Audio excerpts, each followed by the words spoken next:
Chocolate, my most favorite fact about it is that it's grown 20 degrees north or south of the equator. So that is literally around the world.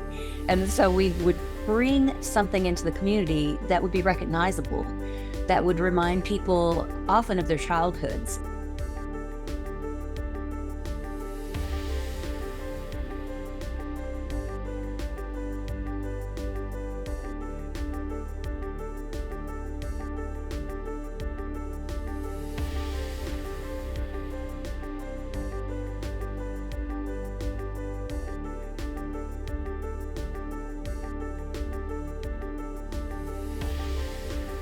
And in both of our venues, whether it was outreach at a school, meeting the locals, or it was more of a bring people into the city from all over, there was always this exchange where people would say, I didn't know that, or, you know, I've actually tasted that before, it's delicious, or did you know that they grow in my home where I'm from originally, and here's what I used to do when I was a child.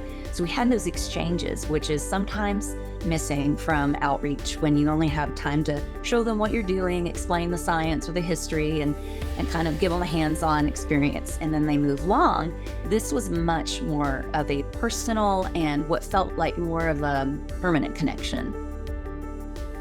At the Portside event, for example, people would kind of be like a little shy to come up at times, so you have to kind of encourage them, get them into it, get them excited. Really go like, hey, you there. You want to learn about chocolate? You want to learn about stuff? Well, come on over. Come see what's happening. Come see the commotion. Being at Portside and talking about chocolate and getting people excited about it is just a whole different part of the process. You get all kinds of people who know nothing about the topic, people who know everything, and very interesting hearing everyone's experience with chocolate. But I know that there are some people that were like, oh yeah, my family used to make this kind of, they like would make this kind of chocolate, and they make it with these various spices, and oh, you know, I remember like this is like tied back, they'd be like, oh this is tied back to like to some of my heritage and things that I would do, and like it's just one of the many, I'd say, like a gateway into being interested about history. The chocolate, of course, attracts kids because it's chocolate, and we're saying the word chocolate.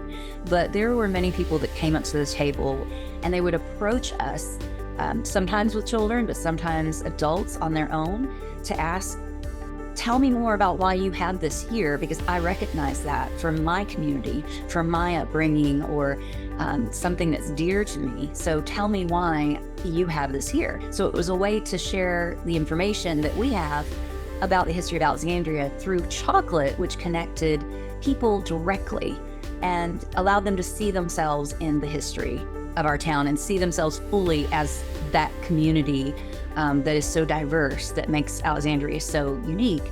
But then also it made us feel, those of us working with the outreach, connected to the community more.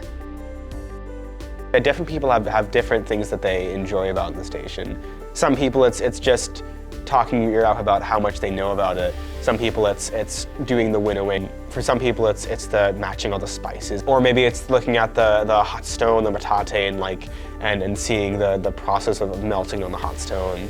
It's kind of something for everyone to enjoy, which is one of the beauties of doing that kind of station.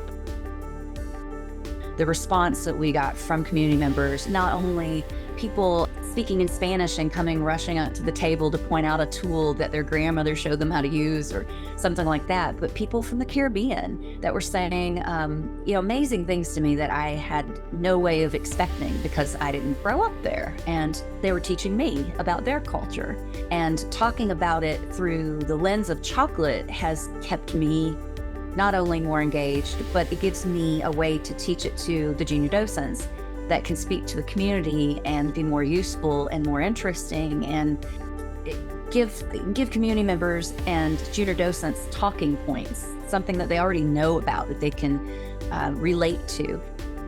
It's so worth it. It's so worth it having this experience and learning how to do this.